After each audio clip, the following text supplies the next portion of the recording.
Normalmente, quem julga muitos outros, ele julga menos a si mesmo. Porque quando você aprende a julgar mais os teus erros, você entende que é um moralista sem moral para julgar os erros dos outros. Quem olha mais para os seus erros, aprende a olhar menos para os erros dos outros. E se você lê nas Sagradas Escrituras, não vai dizer examina a vida do outro, não vai dizer procura os erros dos outros. Ele vai te dizer tira primeiro o cisco que está no teu olho para que possas ver bem. Só depois é que podes ajudar uma outra pessoa. Se você não se ajuda, quer ajudar o outro, já não dão glória. Hoje é uma noite de transformação. E eu quero lhe falar rapidamente sobre o tema apedrejados na alma. Pedras na alma. Você alguma vez já foi apedrejado na alma?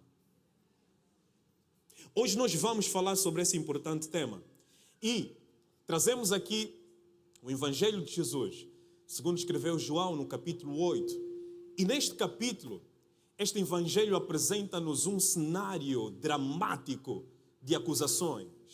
E eu lhe digo acusações no plural e não no singular, porque foram mais do que uma acusação. Na verdade, dentro deste episódio, seriam duas acusações. Sendo que a primeira está muito evidente. Trata-se de uma mulher que foi apanhada em flagrante delito. E ela foi pegada por todos que lá estavam. E levaram-na na multidão, no meio da multidão. Não para ajudá-la, não porque queriam melhor para ela, mas levaram-na para expô-la, para envergonhá-la no meio de toda a multidão. Portanto, está muito evidente no texto, lendo rapidamente, que estamos a falar de uma primeira pessoa, que está evidente que ela foi acusada. Mas tem um segundo elemento, uma segunda personagem que também foi acusada. E surpreendentemente, esta personagem é Jesus. Eles queriam usar o erro daquela mulher para encontrar alguma coisa na pessoa de Jesus para o acusar. Não porque eles amavam aquela mulher, mas eles usaram o erro daquela mulher porque tinham um fim, tinham um objetivo final, que era usar aquele erro para chegar até a Jesus e acusar Jesus. Porque Satanás sabe que Deus ama o pecador, mas não ama o pecado. Ele sabe que Satanás sabe melhor que Deus, que Jesus, ele ama o pecador, mas que não ama o pecado. E desde o início da criação, Satanás sempre tentou colocar algo que Deus odeia dentro de algo que Deus ama. Desde o início da criação, Satanás sempre tentou colocar algo que Deus odeia, pecado, dentro de algo que Deus ama, pecador. Porque dentro daquele cenário, o que Satanás queria era que Deus destruísse o pecador, porque ele conseguiu instalar algo dentro do pecador que Deus odeia. Será que eu posso ouvir um amém? E os fariseus, dentro desta narrativa, eles também estão com uma posição de acusatória, de acusação. Eles estão ali para acusar, estão ali para envergonhar, não estão ali para ajudar a mulher a sair daquela situação, mas eles estavam ali para poderem acabar com ela. E desta vez, a iniciativa que tinham de acabar com a imagem, com a dignidade de Jesus foi muito longe, porque eles apanharam alguém que foi apanhada para tentar apanhar Jesus. Será que eu posso ouvir um amém de verdade? Diga glória a Deus. Eles, de certa forma, queriam tirar a vida de uma mulher por causa do erro que ela cometeu.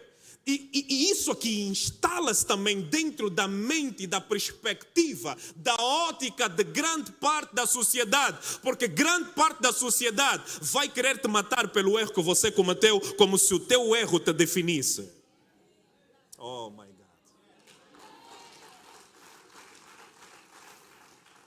Tem pessoas que vão pegar no facto de você ter errado para te fazer sentir um erro.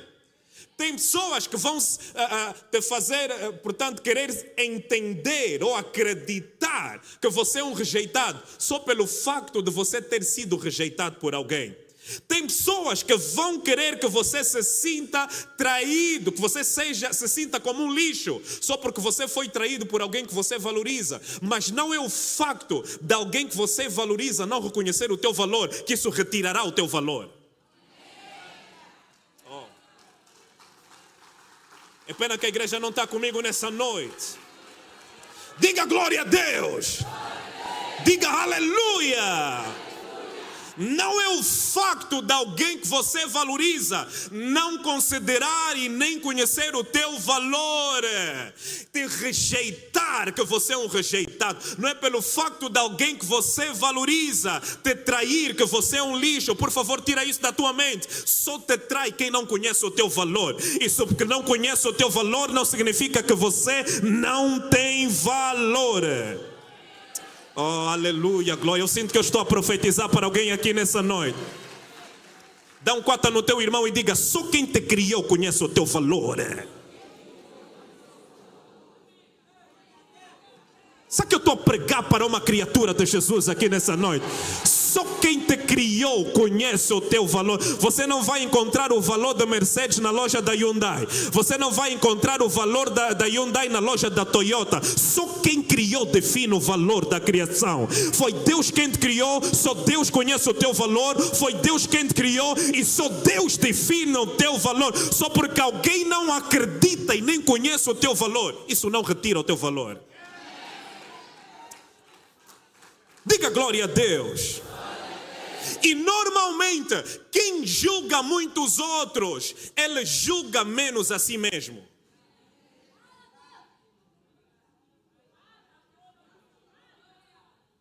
Porque quando você aprende a julgar mais os teus erros, você entende que é um moralista sem moral para julgar os erros dos outros.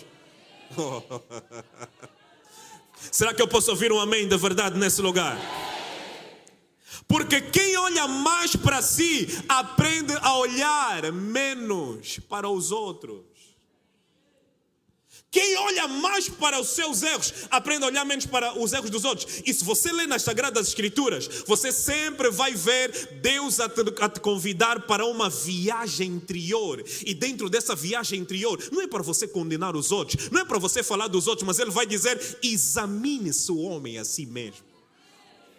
Não vai dizer examina a vida do outro. Não vai dizer procura os erros dos outros. Não vai dizer procura as falhas dos outros. Ele vai te dizer: tira primeiro o cisco que está no teu olho para que possas ver bem. Só depois é que podes ajudar uma outra pessoa. Se você não se ajuda, quer ajudar o outro? Ou já não dão glória? Oh my God, louvado seja o nome do Senhor. E quem não entende isso, normalmente sempre vai se colocar numa posição de juiz.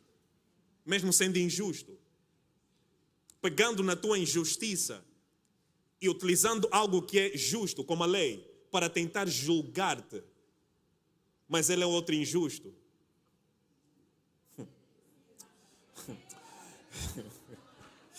Oh my God. Diga no seu irmão: aprenda a olhar mais para si. Faça uma viagem interna. E olhe para ti mesmo.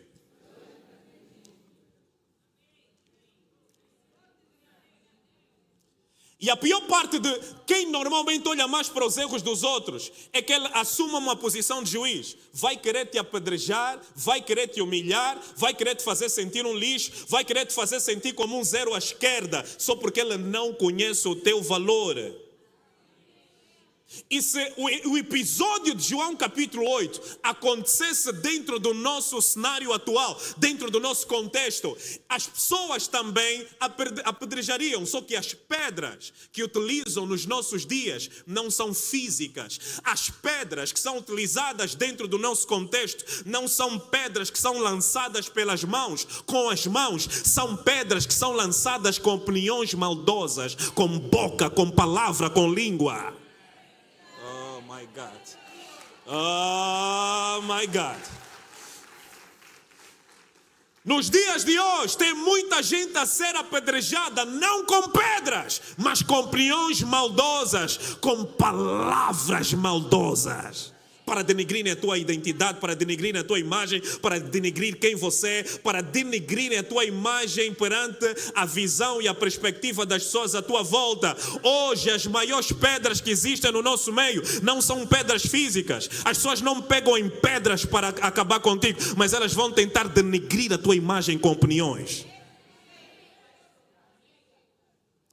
Diga glória a Deus. Diga aleluia.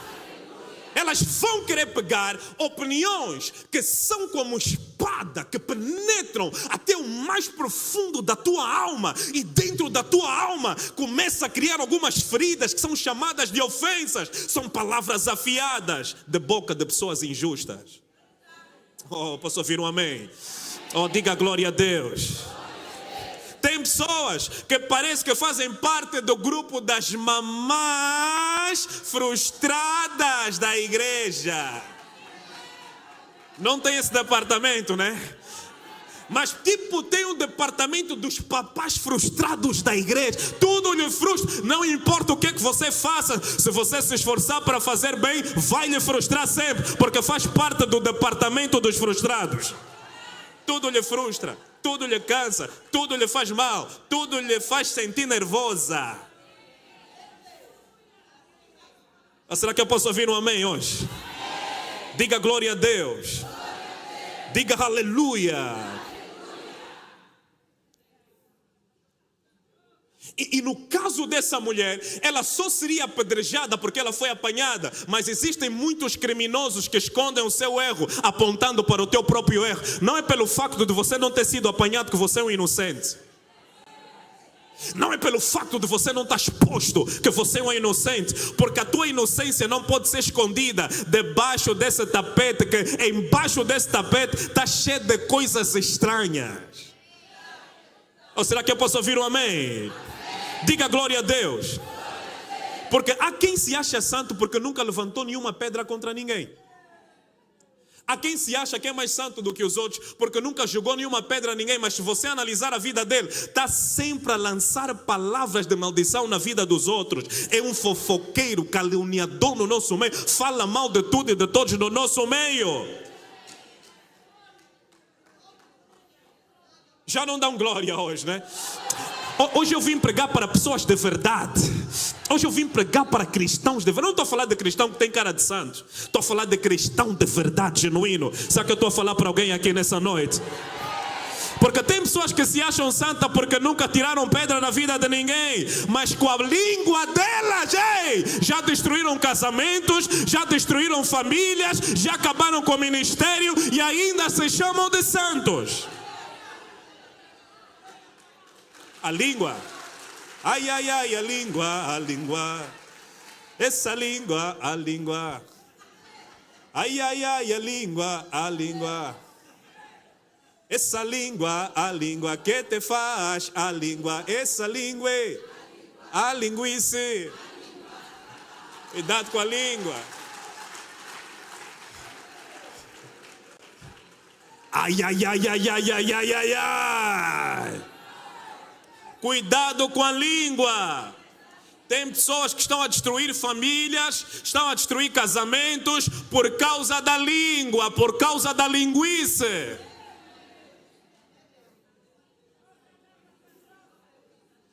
É uma pessoa insensível que não mede o impacto das suas palavras.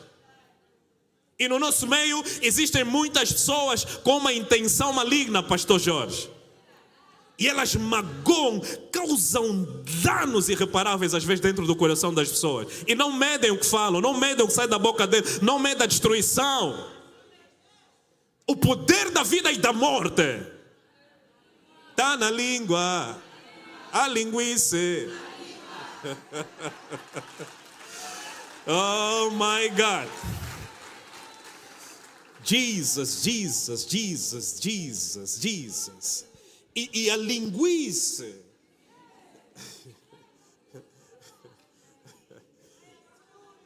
estava a dominar o ambiente de João capítulo 8, que eles chegaram lá com muita língua, com muita linguice, língua acusatória. Jesus olha para ela. E você precisa se vestir dentro da personagem para o texto para ter de certa forma algum peso dentro de você. Você precisa se vestir dentro dessa personagem. Não olhe como se estivesse no palco, simplesmente a olhar para o texto. Entre dentro do texto e entenda. Veja, aquela mulher, ela estava -se a sentir altamente destruída por causa do peso do julgamento que estava à volta dela. E um dos grandes medos que existe, a psicologia já andou aí a estudar, é o medo de falar em público. Veja bem, um médico de falar em público, chamado de glossofobia. Esse é um dos maiores medos das pessoas. E esse medo, ele é gerado por um outro medo, chamado medo do julgamento social. Estudos também indicam, por exemplo, a teoria de Maslow, de 1943 ou 48, indica também que uma das maiores necessidades do ser humano é a aceitação. Então, a pior coisa que pode existir em alguém é sentir-se rejeitado, é sentir-se humilhado, é sentir-se pisado, é ser rejeitado como se fosse um lixo.